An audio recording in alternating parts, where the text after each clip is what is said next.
সবাই আগে এই হাদিসটি শুনুন। আপনারা সবাই এই হাদিসটি প্রেমে পড়ে যাবেন।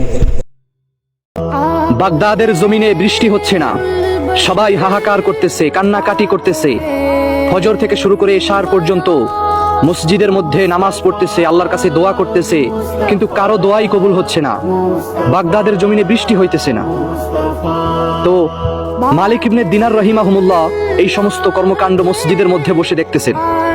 একেবারে শেষ রাতে মসজিদের দরওয়াজা খুলে একজন জীর্ণ শীর্ণ, খুবই শুকনা একজন লোক, দেখি কৃতদাস মনে হচ্ছে, কুচকুচে কালো, মসজিদে প্রবেশ করে আল্লাহর দরবারে কান্নাকাটি করতেছে, সেজদা করতেছে, নামাজ পড়তেছে। একটা পর্যায়ে আল্লাহর কাছে দুহাত তুলে বলতেছে, মালিক, আপনি এই বাগদাদের জমিনে বৃষ্টি বর্ষণ করেন, আপনি এখন বৃষ্টি দেবেন।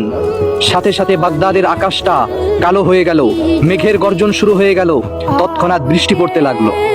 অনেকক্ষণ যাবৎ পর্যন্ত বৃষ্টি হলো। এরপরে ওই লোকটা মসজিদ থেকে বেরিয়ে গেল। মালিক ইবনে দিনার রাহিমাহুমুল্লাহ তার পিছু পিছু গেলেন। গিয়ে দেখতেছেন ওই লোক একটা বাড়িতে ঢুকছে।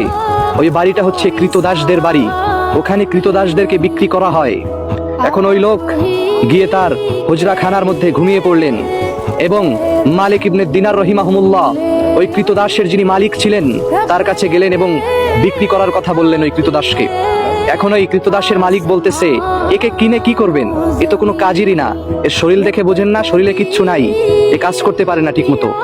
তো ইমাম মালিক ইবনে দিনার রাহিমাহুমুল্লাহ বলতেছেন, আমার কাজের প্রয়োজন নাই, আমি এর একটা জজবা দেখতে পেয়েছি তার মধ্যে, সেটার জন্য আমি তাকে কিনবো।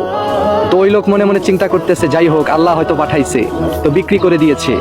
বিক্রি করে বাসায় নেওয়ার পরে ওই কৃতদাস মালিক ইবনে দিনার রাহিমাহুমুল্লাহকে ডাক দিয়ে বলতেছে, আপনি আমাকে ক্রয় করলেন কেন, আমাকে দিয়ে তো আপনার কোনো কাজ হবে না।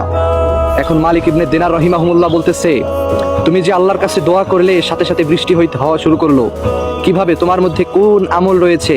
ওই কৃতদাস ডাক দিয়ে বলতেছে, মালিক ইবনে দিনার, আমার মধ্যে তেমন কোনো আমল নাই, কিন্তু আমি সকাল সন্ধ্যা জিকির করি, আমার মালিককে আমি ডাকি, আমার রাসূলের প্রতি আমি দুরূদ পড়ি এবং সব সময় নবীর সুন্নতের উপর অটল থাকার চেষ্টা করি।